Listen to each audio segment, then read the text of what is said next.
Bien, alors le début du cours sur les fonctions affines.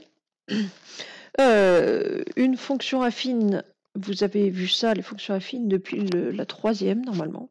Les fonctions affines, en général, vous connaissez ça, vous avez tendance à dire un peu, c'est une droite, je ne sais pas quoi. Alors, de fait, une fonction affine, c'est une fonction qui se représente par une droite. C'est pourquoi dans toute cette partie de cours, on va beaucoup parler des droites. Donc, une fonction affine, hein, précisément, c'est une fonction du type f de x égale mx plus p. Et donc, vous avez vu dès la troisième, et vous avez revu en seconde très probablement, qu'une fonction affine se représentait par une droite. Et quelle droite? Eh bien, une droite dont l'équation réduite est sous la forme y. Alors, y sur un repère, c'est une ordonnée. Quand on a une fonction, quand on représente une fonction, les images f de x, on les met bien en ordonnée, hein. Si vous tracez un petit repère comme ça,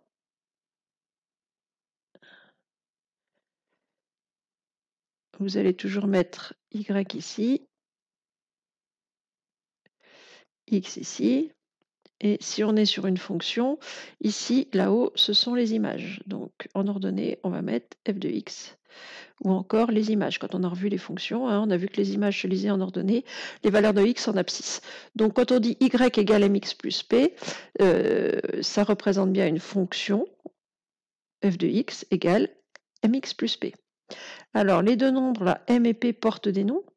M s'appelle le coefficient directeur de la droite, et P s'appelle l'ordonnée à l'origine de la droite. C'est-à-dire que c'est le niveau auquel votre droite va couper l'axe des ordonnées. Alors l'axe des ordonnées, on est bien d'accord, c'est celui-ci. Donc l'ordonnée à l'origine de votre droite, la droite, elle va couper votre axe. Vous regarderez à quel niveau elle coupe l'axe. Et c'est ce nombre-là qu'on appelle l'ordonnée à l'origine de la droite, et c'est le nombre qu'on trouve ici, c'est le coefficient P. Une dernière chose que je voulais dire avant de regarder un petit peu plus près ce qu'il y a sur les droites. Si vous avez vu ça en troisième ou en seconde, peut-être qu'on vous a dit f de x égale ax plus b. Dans les exercices, dans les vidéos de correction, il est possible que ce soit ax plus b. Dans votre livre, j'ai pas regardé, peut-être que c'est ax plus b aussi. C'est pas très grave, hein, c'est juste une question de convention. Moi, je préfère garder les a et les b pour les fonctions du second degré qu'on va voir juste après. Et donc, pour les fonctions affines, mettre m et p. Maintenant, si vous êtes habitué avec ax plus b et que vous préférez prendre ax plus b, j'y vois pas d'inconvénient. Alors, graphiquement, comment on retrouve, à voir quand on a une droite, la fonction affine dont il s'agit. Alors, un coefficient directeur va se lire de la manière suivante. Je prends 2 points sur ma droite, donc le nombre m, je prends 2 points sur ma droite, et le coefficient directeur va se déterminer par la formule déplacement vertical divisé par le déplacement horizontal. Pour l'ordonnée à l'origine, il va suffire de lire, alors regardez ça un petit peu. Pour l'ordonnée à l'origine, il suffit de lire le point où la droite coupe l'axe des ordonnées. Donc si je regarde ici, j'ai deux droites. Mes axes, je peux les repasser, hein, mes axes, il y en a un ici. Oups. Et un là. Voilà, les axes ils sont là. Bon, bah, la droite des 1, elle coupe l'axe des ordonnées au niveau 1. La droite des 2, elle coupe l'axe des ordonnées au niveau 1, 2, 3, 4. Au niveau 4. Donc l'ordonnée à l'origine, c'est quelque chose qui est assez simple à lire. Donc justement, sur ces deux exemples-là, on vous demandait de retrouver l'équation réduite des droites. Donc retrouver la valeur de m, le coefficient directeur, et retrouver la valeur de p. Alors, on va le faire ici, puis on écrira en dessous après. Alors, le coefficient directeur, c'est ce qui est le moins facile. Ce qu'il faut commencer par faire, c'est trouver 2 points sur votre droite dont les coordonnées sont faciles à lire. Donc, 2 points dont les coordonnées sont faciles à lire. Alors, on peut prendre, je sais pas, par exemple, celui-là. Là, les coordonnées sont faciles à lire. Et puis, celui-là. Voilà. Donc, lorsque je me déplace pour rejoindre ces 2 points-là. Alors, déplacez-vous, pour relier ces 2 points-là le long des lignes. Déplacez-vous de préférence d'abord à l'horizontale. puis à la verticale. Alors pourquoi d'abord à la verticale? Parce que si vous faites d'abord votre déplacement horizontal, vous allez voir s'il faut monter ou descendre. Et quand vous vous déplacez, déplacez-vous dans le sens de lecture, c'est-à-dire du point le plus à gauche vers le point le plus à droite. Parce qu'ici, moi, je vais dire ça monte. Évidemment que si vous faites ça, vous allez me dire, bah non, ça descend. Alors, par convention, quand on dit ça monte ou ça descend, parce que c'est ce qui va me permettre de déterminer le signe de mon M, par convention, vous vous déplacez de gauche à droite, parce qu'évidemment que de toute façon, quand on a une côte, on sait bien que suivant le sens dans lequel on la prend, ça monte ou ça descend. Donc, il faut se mettre d'accord quand on dit ça monte ou ça descend. Donc, se mettre d'accord, tout le monde a décidé que on dit ça monte ou ça descend quand on se décale dans le sens de lecture, donc dans le sens de gauche vers droite. Donc, si vous êtes comme ça, vous êtes à l'envers. Donc, ça ne va pas me plaire. Donc, ici, que je relie mes deux points, mon déplacement horizontal, il est de 1, 2, 3, 4, 5, 6 carreaux. Et mon déplacement vertical, il est de 1, 2, 3, 4 carreaux. Bon, et ben mon coefficient M, donc c'est écrit juste au-dessus, hein, c'est déplacement vertical divisé par déplacement horizontal. Donc ça monte, donc le décalage vertical il est de plus 4, alors on n'est pas obligé de mettre le 4, divisé par le décalage horizontal qui vaut 6. Alors ça c'est une fraction qui peut se simplifier, c'est 2 tiers. Je vais l'appeler M1 parce que j'ai deux droites. Donc coefficient directeur de la droite 1, 2 tiers. Alors, il y en a qui vont me dire, oui, mais moi, j'ai pas pris ces deux points-là. Alors, c'est pas grave. Par exemple, quelqu'un qui déciderait de prendre ce point-là, parce qu'il était bien aussi, je l'ai volontairement laissé de côté.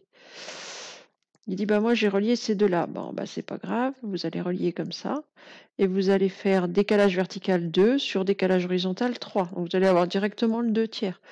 Si vous décidez d'aller de là à là-haut, vous allez passer par, ça doit faire 6 sur 9, mais qui se simplifie en 2 tiers aussi. Donc peu importe les points que vous prenez, si vous prenez ces deux-là, vous allez quand même faire décalage vertical 2 sur décalage horizontal 3. Donc peu importe les points que vous choisissez, le coefficient directeur c'est le même partout sur la droite. Donc c'est votre choix. Si vous n'avez pas pris les mêmes que le voisin, c'est pas grave.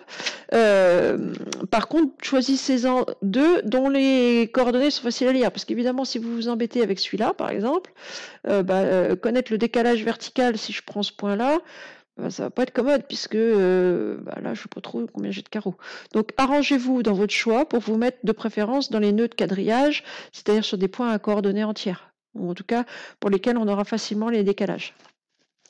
Bon, puis pour cette droite P1, le temps qu'on y est, l'ordonnée à l'origine, c'est 1. Elle coupe l'axe des ordonnées au niveau 1. Donc pour la droite D1, l'équation réduite, ça va être y égale, qu'est-ce que j'ai dit, 2 tiers de x plus 1. Et elle représente la fonction affine f1 avec f1 de x égale 2 tiers de x plus 1.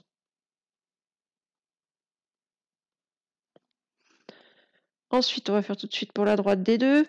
Alors, pour la droite D2, on va changer de couleur. Hop. Donc, je peux lire tout de suite l'ordonnée à l'origine. Tiens, d'ailleurs. Hop là. Donc, l'ordonnée à l'origine. 1, 2, 3, 4. Donc, je vais avoir P2 égale 4. Et puis, il me faut 2 points dont les coordonnées sont faciles à lire. Alors, je peux reprendre celui-là. Puis, il m'en faudra un autre, pas celui-là, par exemple. Voilà, je les relie en allant de la gauche vers la droite et en restant sur les lignes. Hop.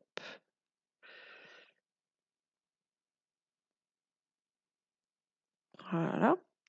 Alors, mon décalage vertical, cette fois-ci, je ne suis pas montée, je suis descendue. Donc, le décalage vertical, je vais dire que c'est moins 2, divisé par le décalage horizontal, qui vaut 1.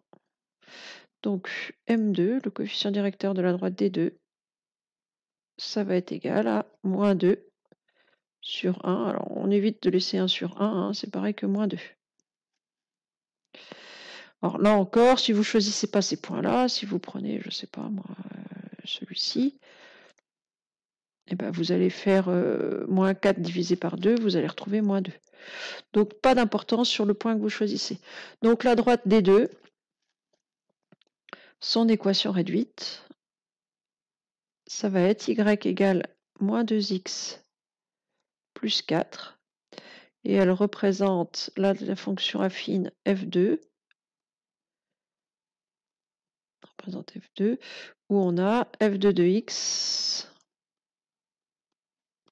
égale moins 2x plus 4.